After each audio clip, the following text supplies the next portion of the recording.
Este é o Sol. Desde o ano 10.000 a.C., a história abunda em pinturas e escritos que refletem o respeito e a adoração dos povos por este astro. E é simples entender o porquê, com o seu aparecimento todas as manhãs, trazendo visão, calor e segurança, salvando-os do frio e da escuridão da noite repleta de predadores. Sem ele, todas as culturas perceberam que não haveriam colheitas nem vida no planeta. Estas realidades fizeram do Sol o astro mais adorado de todos. Todavia, muitos estavam atentos também às estrelas. As estrelas formavam padrões que lhes permitiam reconhecer e antecipar eventos que ocorrem de tempos em tempos, tais como eclipses e luas cheias. Eles catalogaram grupos celestiais daquilo que conhecemos hoje como constelações. Esta é a Cruz do Zodíaco, uma das mais antigas imagens na história da humanidade. Ela representa o trajeto do Sol através das 12 maiores constelações no decorrer de um ano. Ela também representa os 12 meses do ano, as 4 estações, solstícios e equinócios. O termo zodíaco está relacionado com o fato das constelações serem antropomorfismos ou personificações, como pessoas ou animais. Por outras palavras, as primeiras civilizações não só seguiam o Sol e as estrelas, como também as personificavam através de mitos que envolviam seus movimentos e relações. O Sol, com seu poder de dar vida e de salvar, também foram personificados como se representasse um Criador ou um Deus. Deus Sol, a luz do mundo, o Salvador da humanidade. Igualmente, as 12 constelações representaram lugares de viagem para o Deus Sol e foram nomeados por elementos da natureza que aconteciam nesses períodos de tempo. Por exemplo, Aquários, o portador da água que traz as chuvas da primavera.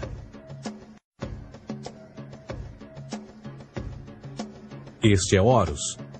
Ele é o Deus Sol do Egito de 3.000 a.C. Ele é o Sol antropomorfizado e a sua vida é uma série de mitos alegóricos que envolvem o movimento do Sol no céu. Dos antigos hieróglifos egípcios conheceu-se muito sobre esse Messias solar. Por exemplo, Horus, sendo o Sol, tinha como inimigo o Deus Sete, que era a personificação das trevas ou da noite. E metaforicamente falando, todas as manhãs Horus ganhava a batalha contra Sete. E no fim da tarde, Sete conquistava Horus e o enviava para o mundo das trevas. Será importante frisar que trevas versus luz ou bem versus mal tem sido uma dualidade mitológica onipresente que ainda hoje é usada em muitos níveis. No geral, a história de Horus é a seguinte. Horus nasceu em 25 de dezembro da Virgem Isis Mary.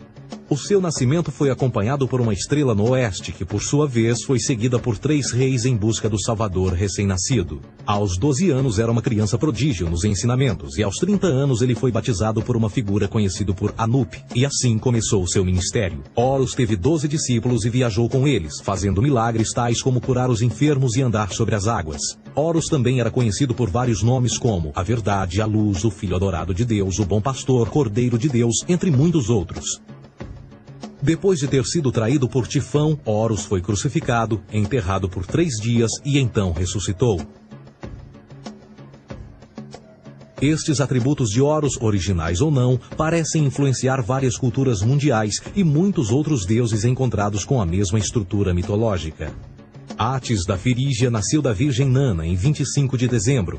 Crucificado, foi posto na tumba e 3 dias depois ressuscitou. Krishna, da Índia, nasceu da Virgem Davaki com uma estrela no ocidente assinalando sua chegada, fez milagres juntamente com seus discípulos e após sua morte ressuscita.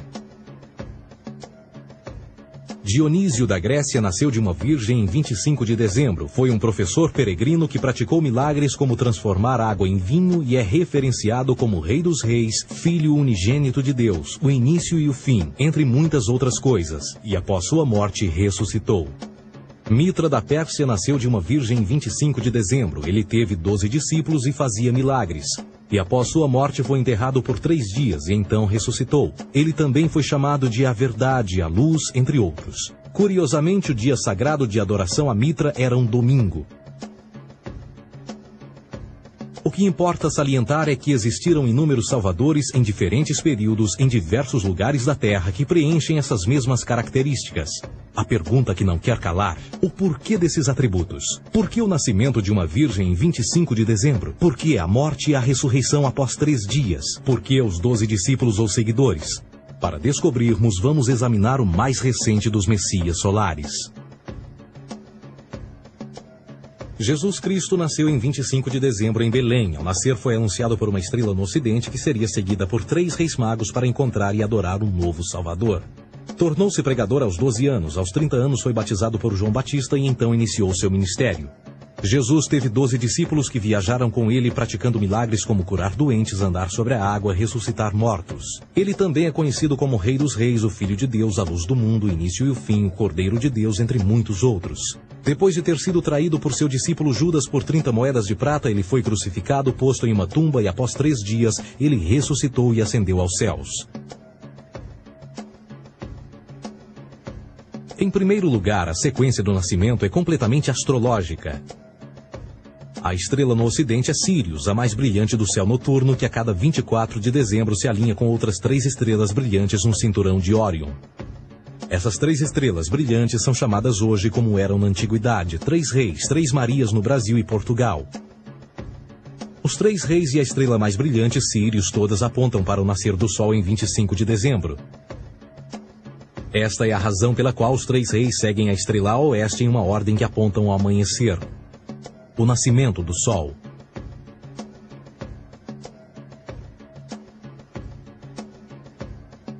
A Virgem Maria é a constelação de Virgo, também conhecida como Virgo, a Virgem.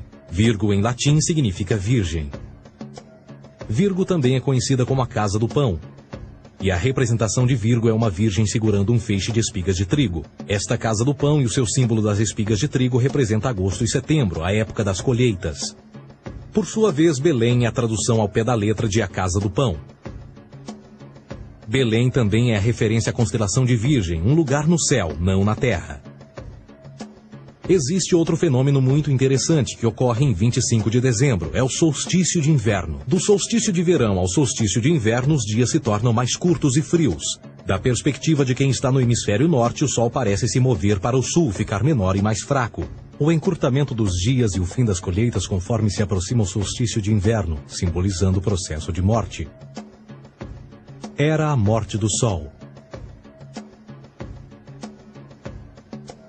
Pelo 22º dia de dezembro, o falecimento estava completamente realizado e faz com que atinja seu ponto mais baixo no céu. Aqui algo curioso acontece. O Sol para de se mover por 3 dias. Durante estes 3 dias, o Sol fica pelas redondezas da constelação do Cruzeiro do Sul, ou Alfa Crucis. Depois desse período, em 25 de dezembro, o Sol se move 1 grau, dessa vez para o norte, trazendo perspectiva de dias maiores, mais calor e a primavera. E assim se diz: o Sol morreu na cruz, ficou morto por 3 dias, apenas para ressuscitar ou nascer mais uma vez. Esta é a razão pela qual Jesus e muitos outros deuses solares compartilham da ideia de crucificação, morte por 3 dias e o conceito da ressurreição. É o período de transição do Sol antes de mudar para a direção contrária no hemisfério norte, trazendo a primavera e assim a salvação. Todavia, eles não celebram a ressurreição do Sol até o equinócio da primavera, ou Páscoa. Isto é porque no equinócio da primavera o Sol domina oficialmente o mal, as trevas, assim como o período diurno se torna maior que o noturno. E o revitalizar da vida na primavera emerge. Agora, provavelmente, a analogia mais óbvia de todas neste simbolismo astrológico são os 12 discípulos de Jesus. Eles são simplesmente as 12 constelações do zodíaco com que Jesus, sendo o Sol, viaja. De fato, o número 12 está sempre presente ao longo da Bíblia.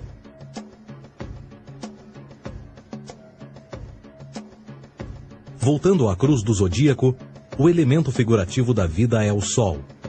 Isto não é uma mera representação artística ou ferramenta para seguir os movimentos do Sol. Era também um símbolo espiritual pagão. Uma logografia similar a isto. Isto não é um símbolo do cristianismo. É uma adaptação pagã da cruz do zodíaco.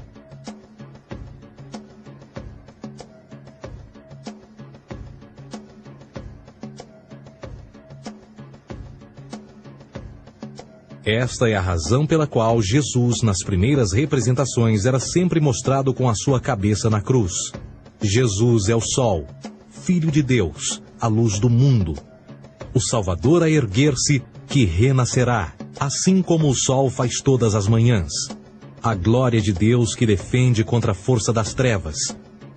Assim como renasce a cada manhã, e que pode ser visto através das nuvens, lá em cima nos céus, com a sua coroa de espinhos ou os raios de sol.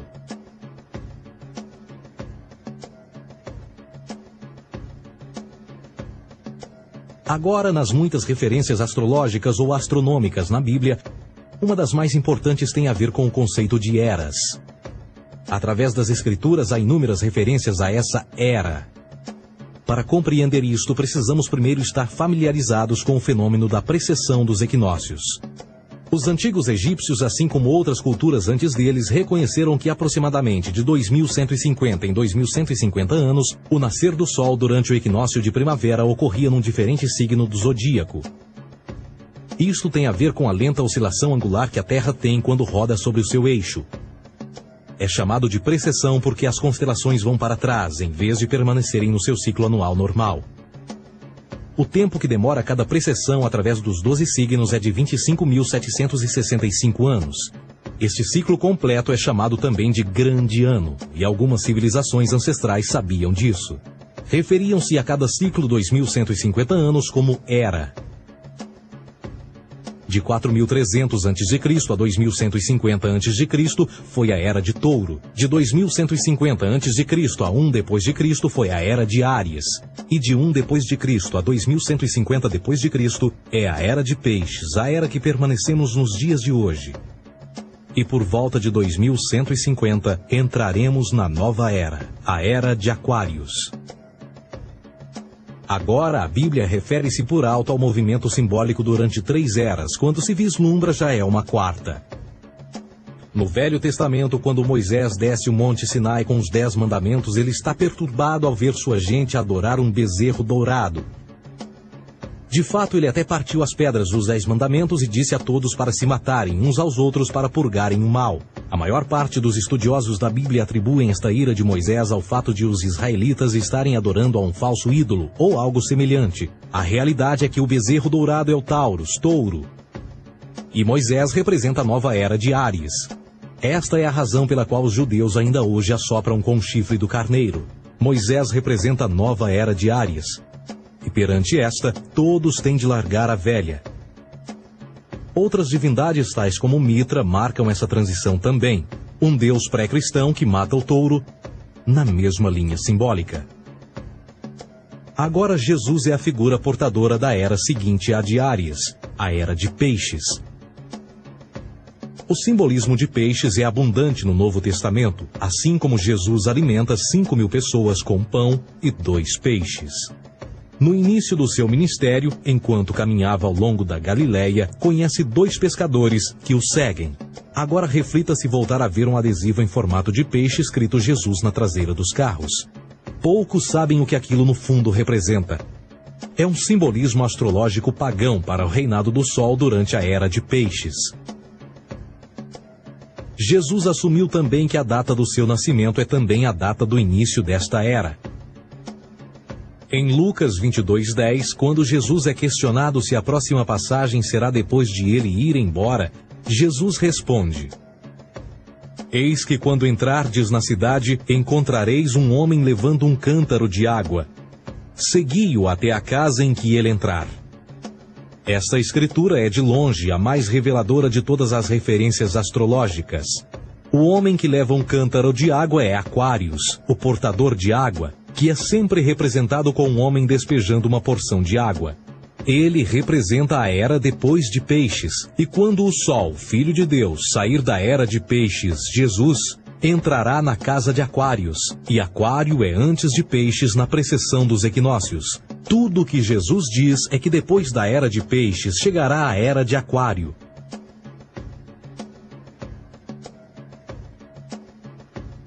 Agora todos já ouvimos falar sobre o fim do mundo. Deixando à parte o lado cartunista no livro de Apocalipse, a espinha dorsal nesta ideia surge em Mateus 28:20, onde Jesus diz: Eu estarei convosco até o fim do mundo, dos séculos em português. Contudo, na tradução inglesa da Bíblia, a palavra mundo está mal traduzida.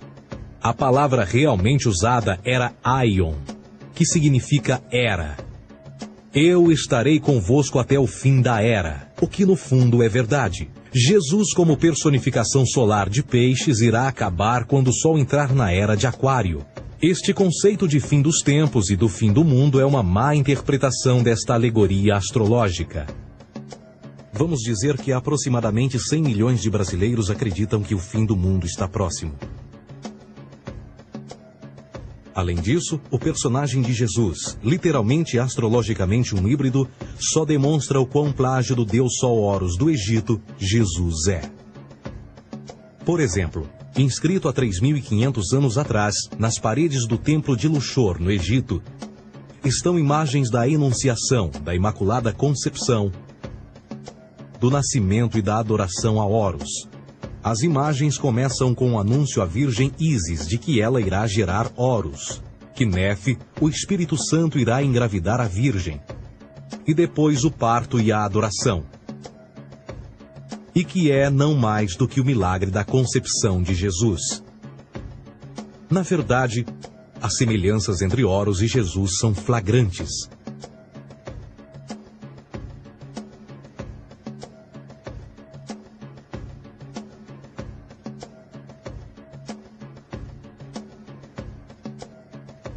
E o plágio continua. A história de Noé e da sua arca é tirada diretamente das tradições.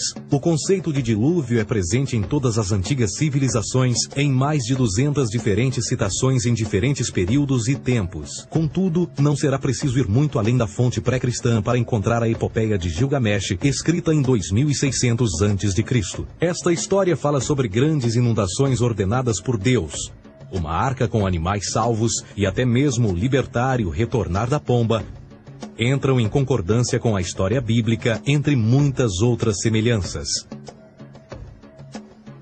E depois há a história plagiada de Moisés, sobre o nascimento de Moisés.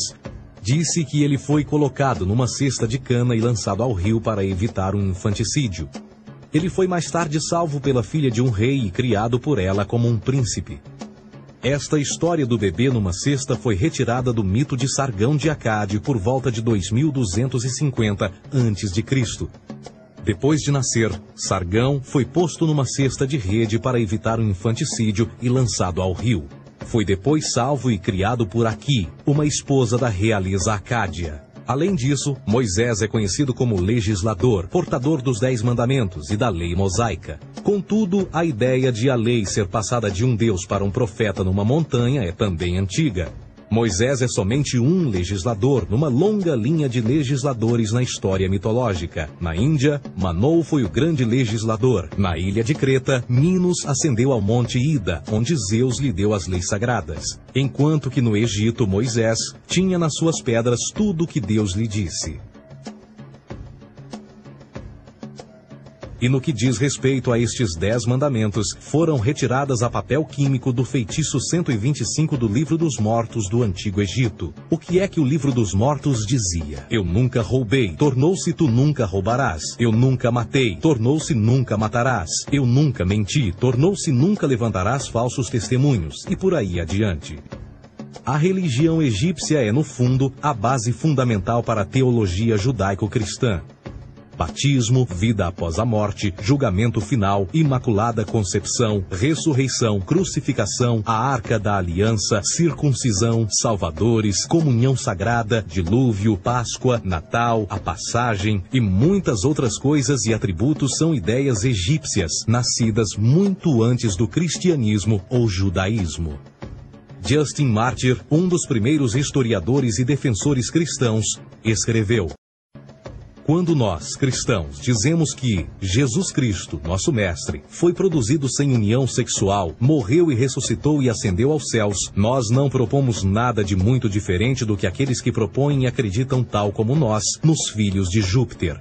Numa escrita diferente, Justin Martyr diz: ele nasceu de uma virgem. Aceite isto em comum com o que você acredita dos Perseus. É óbvio que Justin e outros cristãos cedo souberam como o cristianismo era semelhante a outras religiões pagãs. Contudo, Justin tinha uma solução. Para além de tudo o que sabemos, o diabo era em quem mandava. O diabo teve a ambição de chegar primeiro que o Cristo e criou essas características para o mundo pagão. Fundamentalist Christianity, fascinating. These people actually believe the world is 12,000 years old. Swear to God. I actually asked one of these guys, okay, dinosaur fossils. He says, dinosaur fossils? God put those here to test our faith.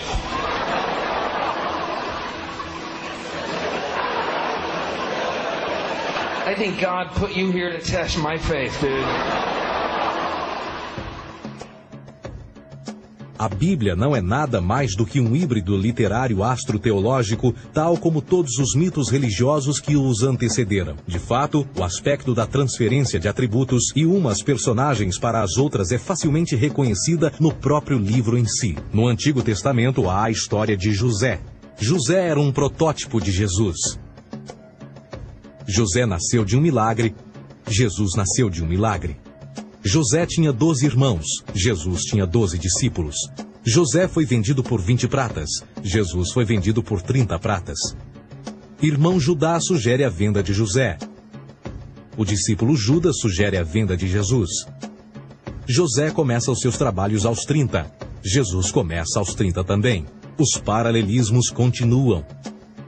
Além disso, haverá algum registro não bíblico da existência de mais alguém chamado Jesus, filho de Maria, que viajou com 12 seguidores e curou pessoas? Existiram muitos historiadores que viveram no Mediterrâneo durante esse mesmo período e até mesmo após a presumível morte de Jesus. Quantos desses historiadores fizeram relatos sobre a sua figura? Nenhum. Porém, para sermos justos, não significa que os defensores da existência de Jesus nunca tenham reclamado o contrário. São particularmente 4 referidos como pioneiros sobre a teoria da existência de Jesus: Plínio o Jovem, Suetônio e Tácito. Cada uma das suas máximas consiste apenas em algumas frases em que, na melhor das hipóteses, se refere a Christus ou Cristo, e que na realidade não é um nome, mas sim uma titulação. A 4ª fonte é Joséfo, cujos documentos ficou provado terem sido falsificados séculos atrás e, para infortúnio da humanidade, por muitos ainda visto como verdadeiros. Poderá alguém ter se aproveitado das ideias renascer dos mortos, a ascensão ao reino dos céus e a prática de milagres e que a partir daí tenha começado a surgir nos registros históricos? Não, porque uma vez pesadas as evidências, há grandes probabilidades da figura conhecida como Jesus nunca sequer ter existido.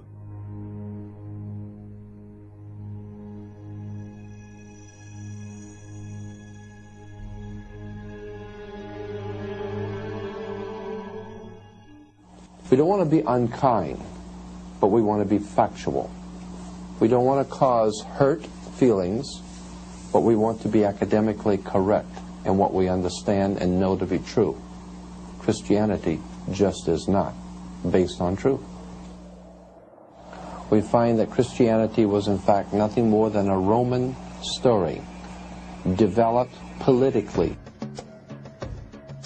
A realidade consiste em que Jesus foi a divindade solar do setor gnosticista cristão e, tal como outros deuses pagãos, era uma figura mítica. Foi sempre o poder político que procurou monopolizar a figura de Jesus para controle social. Por volta de 325 d.C., em Roma, o imperador Constantino reuniu o Concílio Ecumênico de Niceia e foi durante esta reunião que as doutrinas políticas com motivação cristã foram estabelecidas e assim começou uma longa história de derramamento de sangue e fraude espiritual. E nos 1600 anos que se seguiram, o Vaticano dominou politicamente e com mão de ferro toda a Europa. conduzindo-a a um período de obscurantismo, onde o conhecimento era apenas um privilégio da Igreja, as Cruzadas e a Santa Inquisição. O cristianismo, bem como todas as crenças teístas, são a fraude desta era. Serviu para afastar os seres humanos do seu meio natural e da mesma maneira uns dos outros. Sustenta a submissão cega do ser humano à autoridade. Reduz a responsabilidade humana sob a premissa de que Deus controla tudo e que, por sua vez, os crimes mais terríveis podem ser justificados em nome da perseguição divina. E o mais importante, dá o poder àqueles que sabem a verdade e usam o mito para manipular e controlar sociedades. O mito religioso é o mais poderoso dispositivo já criado e serve como base psicológica para que outros mitos floresçam ou justifiquem.